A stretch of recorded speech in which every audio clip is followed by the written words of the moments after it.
back to the TwinSpires jury. I'm Ashley Anderson here with James Scully and Darin Zoccali to talk our best bets and fades for Belmont Stakes weekend at Saratoga.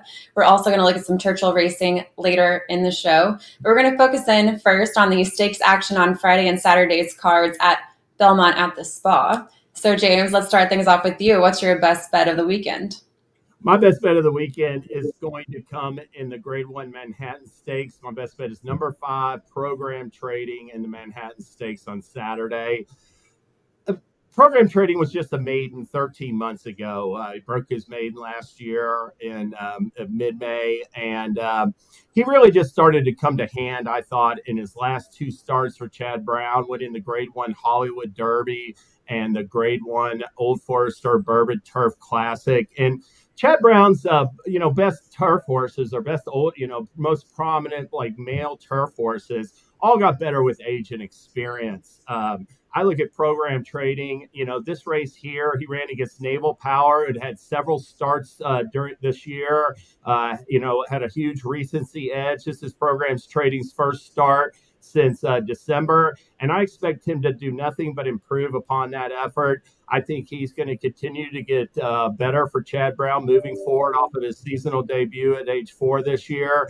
And the English-bred colt captured the Saratoga Derby over the course of distance last summer. So he can handle any kind of footing, and I think he's really just starting to find his best form right now. And I'm going to look for him to carry his form forward from his win last time on the Kentucky Derby undercard. Darin, who is your best bet?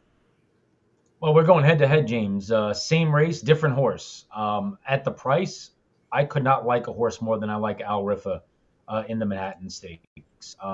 European invaders, time and time again, come over here and beat the best American turf runners. It's been going on for the better part of a decade.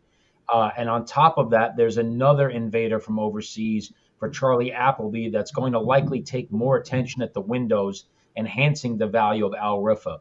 The form for Al Riffa is undeniable. Won 2 of the first 3 starts, was a very good second in the Grade 3 Paddy Power International, and then went to Deauville and ran in a Group 2 there, beaten 3/4 of a length by a horse of the name Ace Impact. Ace Impact came out of that victory to do nothing but win the Arc de Triomphe, wrapping up an undefeated campaign as one of the best horses in Europe last year. Then had a prep for this essentially in a Group 1 at Longchamp, beaten a half length by everything behind Hayazark and Zarir, who would both be short price favorites against this group. I think this is a very talented horse for Joseph O'Brien. I love John Velasquez getting the call. And if I'm going to get 6-1 because horses like Nation's Pride and Measured Time are in the race, I'll take it. So couldn't be more excited to play a horse like Al Riffa in the Manhattan, the race before the Belmont Stakes, Ashley. This is a tricky race. And I will say Chad Brown has been dominant in this particular race in the last 10 years. Actually, going back to 2012, I think he has 8 wins, and he had a 4-win streak that was snapped last year. But I'm looking for a European invader as well, and I'm going with a longer price Charlie Appleby runner, Nation's Pride. But I like your reasoning there, Darin. Going to try to beat Program Trading, James. I look at this race. I look at the Grade 1 New York on Friday. It's the same thing. I mean, I think it's hard to peg these odds and what these horses are going to go off at. I don't think Al Riffa is going to be longer odds than Nation's Pride. I think he will get bet down a little bit, but he's still like a lot of these horses that Darin references. I think we see a lot of them come over, and at least at the end of the year, to me, Al Riffa is still finding his best form. You're projecting him to keep moving forward in a sense in this race. So he's not the typical French invader that I see come over for the Breeders' Cup, and he might be the goods. That's for sure. Right now, he couldn't be any more promising, but he's going to have to keep on moving forward, I think, to reach his full potential. I don't really know how much he has to move forward, to be honest with you. I think his last 2 races are good enough to beat this field. I've bet some of those horses out of Ace Impact's races that have come to the States and lost. So, I mean, I'll grant you with Ace Impact, he ran some good races in France last year, but still gonna be stepping up. I mean, he's still early in his career in my mind, Al Riffa. we'll see if he keeps progressing. But he's definitely, I think, a serious contender. I mean, one thing about this race is that I think, you look at I'm Very Busy. He's off of a troubled trip. I think that totally compromised his chances last time. And you got 3 strong international invaders. So to me, it was really difficult for David Aragorn to make a morning line. It'll be interesting to see how the betting shapes out, when on Saturday. Yeah, I just don't think he's going to be any more than 3rd or 4th choice. So actually, I'm just going to try to strike before the iron gets too hot and everybody else jumps on board. Totally understand it. I'm going to take it from the Manhattan to the New York Stakes, which is actually a Friday race at Belmont at Saratoga. And I'm going for a European invader as well. Number 5, American Sonia at 10-1. This is a Joseph O'Brien trainee. And this is another race, by the way, that Chad Brown has been pretty dominant in, but I don't like his 2 runners in this field, McCulloch, and we also have Royalty Interest, a huge long shot who's been facing weaker competition. So I'm going to take a shot with a 10-1 long shot here. American Sonia had a 122 class rating last out, which is the best last race class rating among the field when winning the Group 3. Well, I'm not going to try to say it, but it was at Longchamp in France, won a Group 3 race. And the runner-up in that field came back to win a Group 2, which flattered the win of American Sonia. And she also has a win and a second from 2 starts at today's distance and finished second in her lone start at Saratoga, has 1 U.S. start, which was at Saratoga, and now getting a rider switch to one of the top turf riders in the country and Frankie Dettori. So I think it's an opportunity here to go for a long shot in this field. And America Sonia likes softer turf. We have a lot of rain coming to New York later tonight and probably going to have softer turf on Friday, I would think. So yeah, I'm going 10-1 here. Yeah, Joseph O'Brien has done well shipping horses over. In his short stint as a trainer to the United States, he's won some races. You guys are both going with Joseph O'Brien horses, and they're both very dangerous. I agree with what you say. I think America Sonia is very intriguing in that spot, especially, she's going to be a decent price. There's just too many other contenders in there. And I think she's poised to run a much better race her second time in America. Well, let's talk about the horses we're fading at a short price. So Darin, who do you have? Yeah, this is a pretty easy fade for me. If this horse is good on Saturday, I'm going to be knocked out of just about every multi-race exotic that there is. I'm fading Prince of Monaco in the Woody Stevens Stakes. The morning line is 7-2, but he is the morning line favorite at that price. He's coming in off the layoff since the Breeders' Cup Juvenile. He's catching a field here that I think is just really, really strong. Baffert's got 2. He's also sending Imagination. Bookham Dano is coming back after a second-place finish behind who, for my money, was the best horse in the Kentucky Derby in Forever Young, where this horse ran his eyeballs out in the Saudi Derby. Vlahos, I was supremely impressed with his effort in the Pat Day Mile, pressing along and establishing extremely strong fractions and finding a way to hang in there through the stretch to only get beat 1 1/4 lengths by the eventual Preakness winner, Seize the Gray, who actually dropped back a little bit off the fast pace that he was on early on the far turn and then re-rallied through the stretch as the pace kind of came back to him.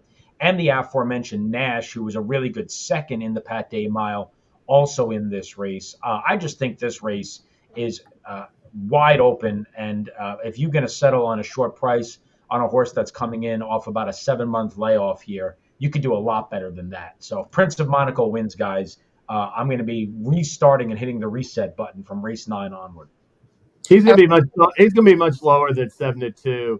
Vlahos is coming out. He apparently had some kind of fever or something like that. So they just reported that, Darin. But regardless, Prince of Monaco, I think it's really difficult coming back in a Grade 1 stake as a 3-year-old, at 7 furlongs. To me, he's going to be shorter than 7-2. People are going to be betting him off that sprint form, winning the Del Mar for charity.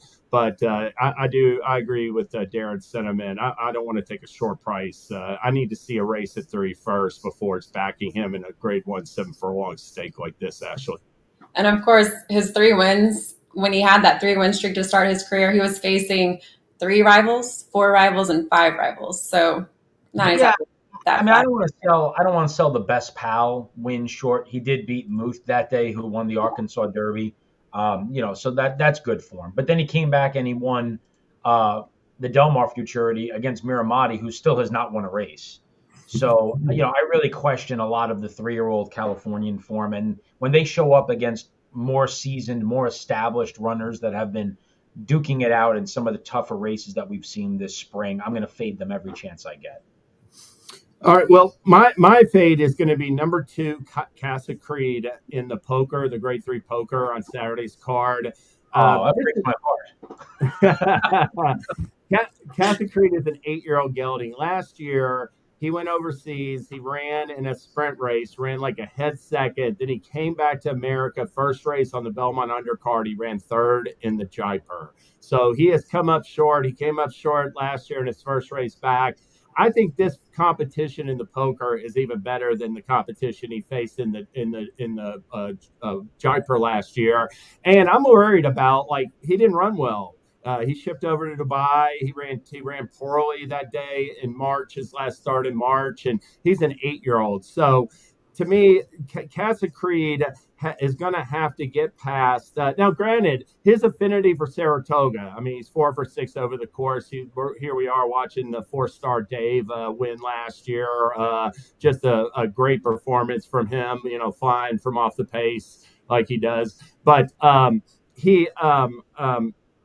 one thing about the competition in the Joker, I thought Carl Spackler and Talk of the Nation came back with a really strong effort in the opening verse on Kentucky Derby week. I think that recent effort is going to benefit both those rivals, and I think they're going to keep improving off of that race. I really like Talk of the Nation in this spot for Todd Pletcher, but I would bet Carl Spackler as well over Casa Creed. So I'm going to fade Casa Creed in all my multi-race bets and let the old-timer beat me first race back this year in America.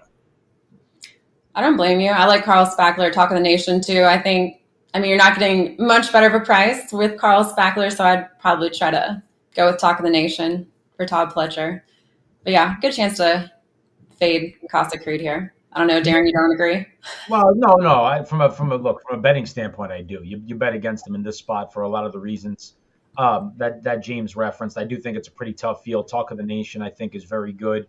Is going to get the jump on him. Kubrick in his 3rd start here in the United States, I think, is likely to cycle forward for Chad Brown and the aforementioned Carl Spackler. And the inside horse, too, Mysterious Night, I think is somewhat interesting as well, coming over for Appleby, who might be overlooked, which is unusual to say for Charlie Appleby runners when they come over. So I do think there's a lot of reasons to play against him. I just think he's one of the coolest horses that we've had in the last 20-some-odd years. He won his first race at Saratoga back in 2018.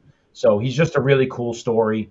You don't see a lot of horses like him anymore that are still performing at this level at this age, and he's very, very easy to root for.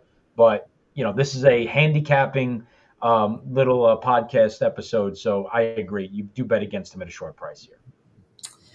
And for my fade, I'm going to go to the Suburban Stakes, a Grade 2 at 1.25 miles on Saturday at Saratoga, and I'm going with number 8, Bindug at 2-1. This is a gun runner 5-year-old who has won back-to-back at 1 mile and 1 1/8 at Aqueduct, but making his first start at Saratoga, moving back up in class and stretching out to a distance where he's 0 for 7. He does have 3 second-place finishes and 2/3 from 1.25 miles, but the fact that he hasn't gotten a win yet in 7 starts at 2-1, I don't like that price at all. And he started his career overseas in Dubai.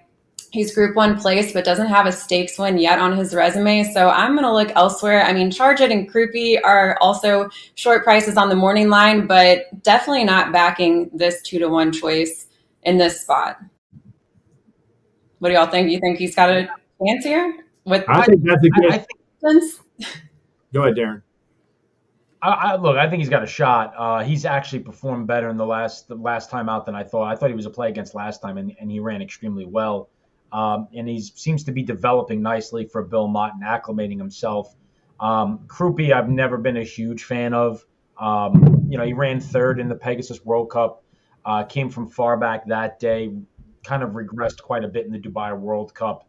A couple of the other runners in here have not been performing well. And Charge It is a horse that you just never know what you're going to get with him. He's had some races in his career that have been sensational. In fact, the Suburban last year, was one of his best efforts of his career. The Dwyer, of course, was probably his breakthrough performance, but he just seldom runs back to that form. And the third place effort behind Messier in the Westchester last time.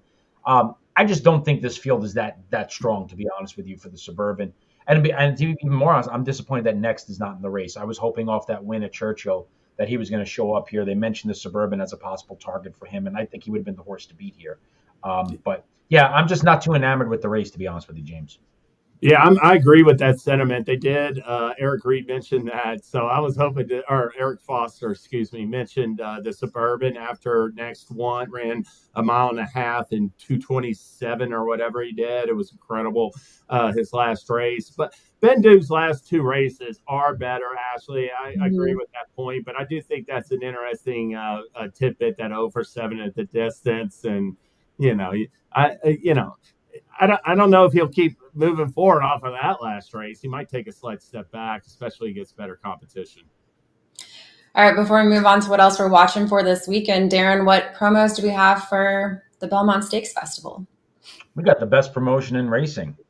We have a money-back offer on just about, well, every eligible race. I know eligible race sounds like it's a condition, but all it means is it needs to have at least 5 horses in it. So as long as a race at Saratoga this week consists of 5 horses, you will have a money back for at least second.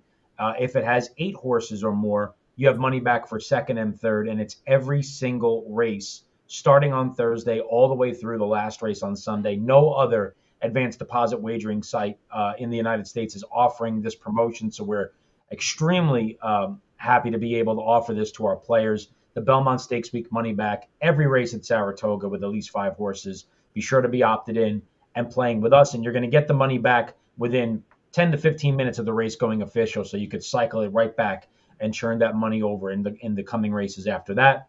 And then we also have coming up a big one. Let 8 Ride is coming back, which is a promotion that we've actually run at a couple of tracks in thoroughbred racing, and we're going to try it at Woodbine at Mohawk. They've got a couple of big nights coming up, the North America Cup Eliminations coming up on Saturday, culminating with this $5,000 Let 8 Ride. It's pretty cool. You got to make an $8 win bet on the 8th race at Woodbine at Mohawk on Thursday night. And if you win, you have to take those winnings and make a win wager with that, at least that amount, in the 8th race on Friday. And then you do it again and you parlay those winnings on Saturday in the 8th race. If you hit all 3, you're going to share in $5,000. So you got to make 3 win bets. If you're parlaying the money, you're betting found money. You're betting your winnings. So it's really just going to cost you $8 essentially out of your pocket to take part and have a shot at least a share of $5,000. Happy to offer this for Woodbine at Mohawk, who has a great couple of weekends coming up with the North America Cup. And, of course, our own backyard, money back at Churchill Downs. Selected races Friday, Saturday, Sunday, every single weekend going throughout this meet, which has about 3 or 4 weeks left in it. Of course, leading up to the Stephen Foster coming up here at the end of June. So be sure to be opted in. Check out which races we're offering. You could take that money from Saratoga. You could bring it back at Churchill. You could take the money from Churchill, bring it to Saratoga. There's a lot you could do. So we got good stuff this weekend, guys. Happy to give it out to our players. I'll have to get your picks for Woodbine at Mohawk, since I'm an expert at it, but I know you are. My heart is that Let 8 promotion has been extremely popular, so I'm excited to see it come back. Well, James, what else are you watching for this weekend? Well, I just wanted to mention, I'm going to just talk about the favorite in the Belmont Stakes. Now, I just think public handicappers feel pressure to be right in big races without giving the consideration to like the betting side of it. And whether it's like a $5,000 Clayman race or the Grade 1 Belmont, Sierra Leone is the type of horse I really like playing against. And the reasons are he has not run straight in all 5 of his career starts. And his unprofessional behavior has now cost Sierra him Leone in 2 of his last 4 stakes appearances. I mean, this horse could be 5 for 5 in his career, theoretically, if he could run straight and have it, and act in a professional manner. But he has not been able to do so. So on Saturday, for the second time in 4 starts, Chad Brown We'll make an equipment change and a jockey change. This might not be the last time we see changes with them because none of them have worked yet. And the first rule of betting that I learned is that the risk should always be measured by the reward. And Sierra Leone looks just like Fierceness to me in the Kentucky Derby. He's the most talented horse in the field, but a short price favorite who has proven vulnerable repeatedly due to a lack of mental fortitude / professionalism. If everything goes right on this occasion, I'll tip my hat to him and move on to the next race, but I won't be betting Sierra Leone in the Belmont Stakes. Sounds like we heard Joe Christopher's voice for a second. Was that? Yeah, that was him like going over his sensational work at Churchill Downs before the Derby, I think. Yeah. Yeah, James, it is such a cool race this year too. I mean, we always hope that these races come up big, and for the first time since 2013, we've got Derby winner versus Preakness winner, which is always a fun story.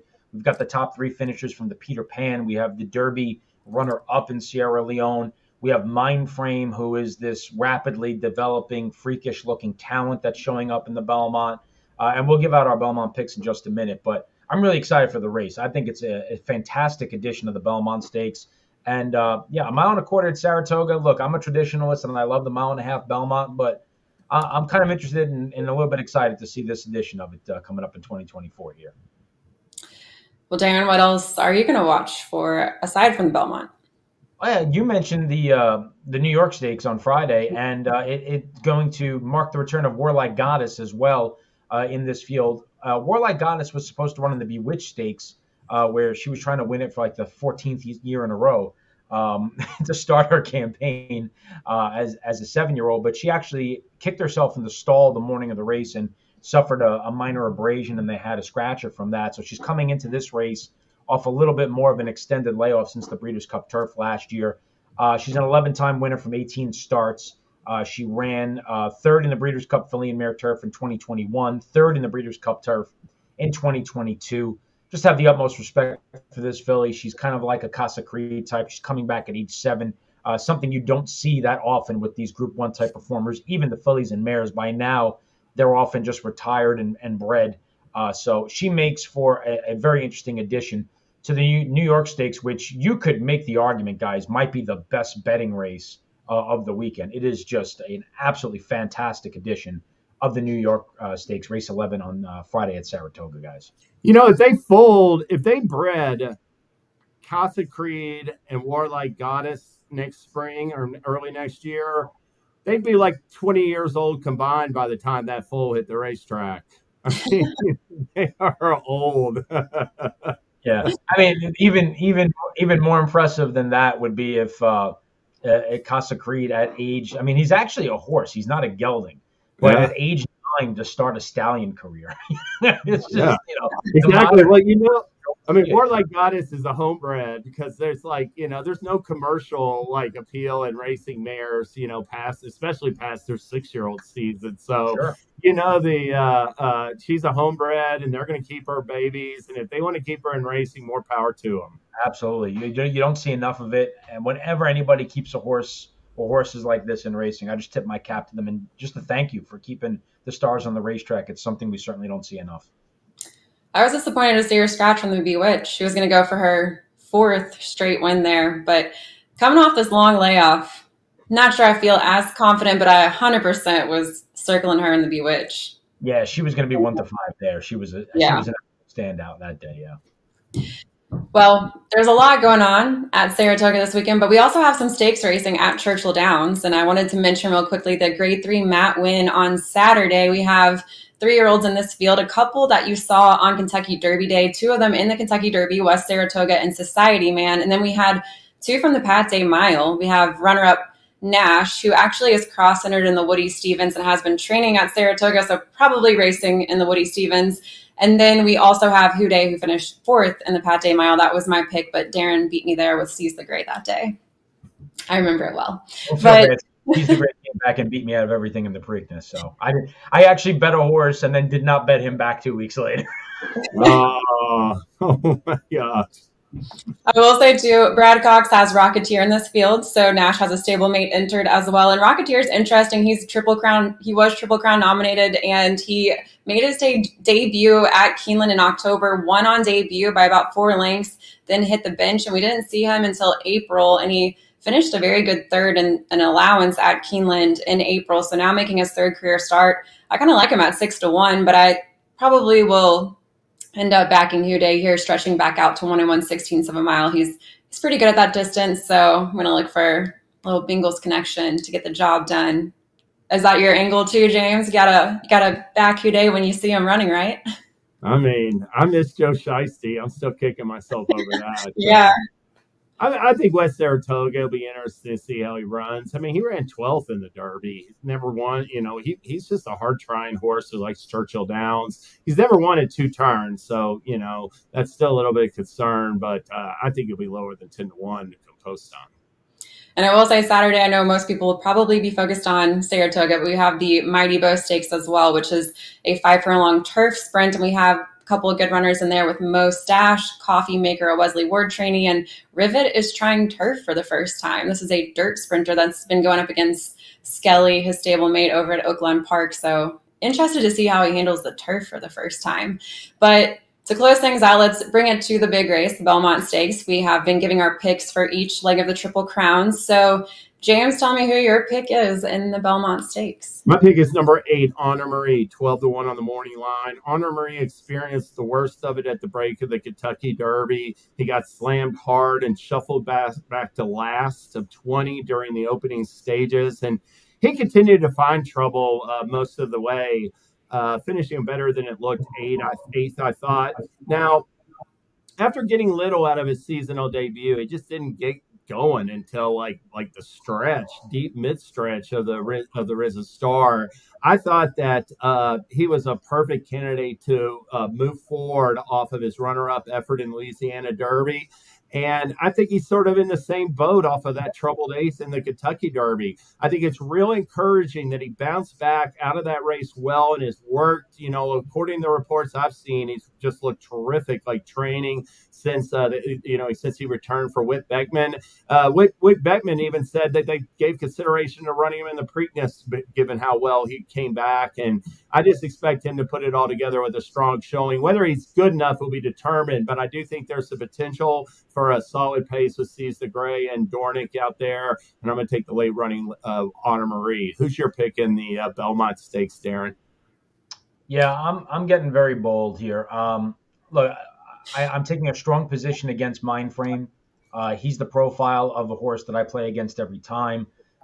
His debut was fine. I mean, you know, you don't know what he beat, but he ran very fast doing it. One Sharp Cookie came out of that race to win. Then he beat Cornishman, who's a nice horse, I believe, for Brad Cox. But, you know, 24-3, 49, going a mile and a 16th, and now is going to have to go a mile and a quarter while facing a far more contentious pace. And the fact that he's second choice in the morning line, you know, David Aragon is one of the best in the business, so he must be getting a lot of information that this horse is going to take a lot of money. So he's the fade for me. Sierra Leone and Anna Maria, both deep closers. You know, they are going to get an honest pace set up. I'm going to give a look, though, to a horse that I think is very interesting in Protective. Protective debuted at Saratoga last year, going 6 furlongs, came extremely wide when sprinting, being by Medaglia d'Oro out of the champion mare Grace Hall, and almost won. Then was laid off for quite some time, had a bit of an erratic comeback race on March the 10th at Tampa, then missed the break slightly at Aqueduct, was just off to a slow beginning. There was really no reason, a slight bump, but he was just slow out of the gate, and rallied willingly to finish 3rd in the Wood. And then in the Peter Pan Stakes, he got himself out much better, got to the inside, and then down the stretch was stuck behind 3 horses, including Antiquarian and the Wine Steward, where he didn't really get to switch out and switch leads until inside the final 16th of a mile. And I think as the race goes longer, Protective is a horse that you're going to want more than Antiquarian or the Wine Steward. The Wine Steward, I thought, would have been really interesting in the Woody Stevens, to be honest with you. So I was a little bit surprised at the stretching him out to a mile and a quarter. But I think the fact that Rapoli and Pletcher putting this horse in here, yeah, you know, even though he's got a couple, I think is interesting. Rapoli, obviously, it could be aggressively spotting horses, but I think this is a talented horse that we haven't seen the best of yet. I'm not saying he has to win by any stretch of the imagination, but I think he gets first run on the closers. I think Seize the Gray has to go from the inside. I think Resilience shows speed. I think the Wine Steward shows speed. Dornock, has to go forward. Mindframe has to go forward. So if he's sitting sixth behind, a pretty good clip and gets first run, maybe he doesn't hold off Anna Marie and Sierra Leone, but he's going to be 30-1. I could build vertical exotic tickets around that, guys. Yes, I'm not going to knock you. There you go. Todd Pletcher, he has 4 wins in the Belmont, going for a 5th. Got 3 very different runners in here. Antiquarian, I'm not really liking this spot. So Protective, I did try to play 2 starts back and didn't work out for me. But, I mean, try it out, Darin. Let's see what happens. Maidens have run well in the Belmont Stakes in the past. A horse by the name of Nolan's Cat actually ran 3rd in the 2005 Belmont as a maiden. Fleet Alex, yeah. So there's been a couple of others that have run okay. Like I said, he doesn't have to win for me to make money if I build the right ticket around him. So, well, I'm going to go with another trainer who has 4 wins in the Belmont. I'm probably jumping on the bandwagon a little bit too late here with number 1 Seize the Gray, but looking at the track bias, and this is going off of last meet at Saratoga, but Early Speed was winning these 10 furlong dirt routes at a pretty high clip. And yes, he's going to be sitting either off the early pace or going straight to the early lead. But yes, has some other speed to contend with here. But I think we lost James, but that's okay. I don't want to hear him argue against me with Seize the Gray anyway. Just vamp. But you know what, Darin? I'm gonna try to win this time with Seize the Gray. And I'm with James. Don't want to back Sierra Leone at 9-5 as much as I love that horse. I'm not backing him here in this spot at that price. So looking at Seize the Gray's run style, how he can win going gate to wire or just off the pace, I'm going to try it here. The rail post might be a little bit tricky, but I think he's got a shot. He keeps improving. Had triple-digit E1 and E2 Bristnet speed figures last out. So that's my pick. I'm going with it. It's going to be an untraditional kind of triple crown because he could get the Preakness, the Belmont, and technically win on Kentucky Derby Day, but in the Patsy Mile. No, it's interesting. I think he has to go from the rail. I don't think there's any alternative, which could be problematic if Dornock breaks because we know the type of race that Dornock wants to run. I think if they're in this race that they're going to be sending him as well. And if Seize the Gray has to go from the rail and Dornock has to go because he's a need the lead type, that's where you start to get this accelerated pace scenario potentially develop and could set things up for a horse coming from off the pace. I do agree with you that, we can't really look at Belmont Stakes in the past. The mile and a half at Belmont is a much different thing. Right. There's always this natural tendency to kind of lean towards closers in the Belmont, and that's never really been the case. Horses that have typically been forward have to run well in the Belmont. And you would think, as your point, even more so at Saratoga, because mile and a quarter races at Saratoga have played better towards horses that lay close to the pace. So, which is kind of why I preferred Protective at a huge number to a horse like Sierra Leone, who conceivably either him or Anna Marie are likely to be dead last, down the backstretch here. So that's why I kind of did what I did, and that's why you're doing what you're doing. So he just has to avoid a speed duel with Dornock here. Right.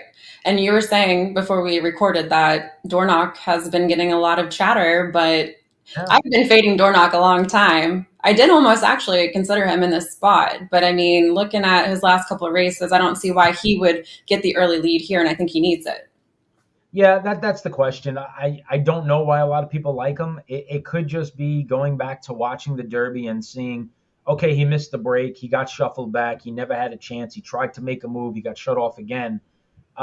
That's not inaccurate, but if he broke well and went to the front, does anybody really think he was running in the top 3 in the Kentucky Derby the way that race unfolded? If anything, I guess it doesn't work for him because he needs the lead. But anybody who had to be relegated to coming from off the pace in the Kentucky Derby benefited from that because the early pace was extremely strong, which is why Mr. Gann ran so well. He was the only horse that was within shouting distance of the early pace that was there at the finish line. Sierra Leone and Forever Young came from the clouds. The horse that ran 5th came from 20th, T.O. Password. So I do think that, he's going to be at a disadvantage here if he gets any type of pace pressure. And I did want to say real quick, too, I know we're running a little bit long on time, but since James bounced, let's just talk real quick about Mystic Dan, because, he's 5-1 on the morning line here, and he's a late runner who might get the right pace setup. I know I need to wrap it up, but do you give him a shot?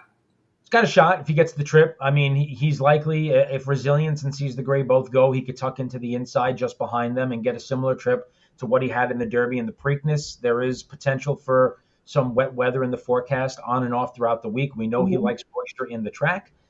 Does he have a third big race in him in 5 weeks? I don't think McPeak would be running him if he wasn't doing well. And if he's 5, I'll put it this way. If he's 5-1 at post time and Mindframe is 3-1, I would much rather take the 5-1 on Mystic Dan than 3-1 on Mindframe. Yeah, I agree with you. All right, well, that's all the time we have today for the TwinSpires jury. James has bounced, but happy to have him with us as always, and we'll be back next Thursday with more best bets and fades.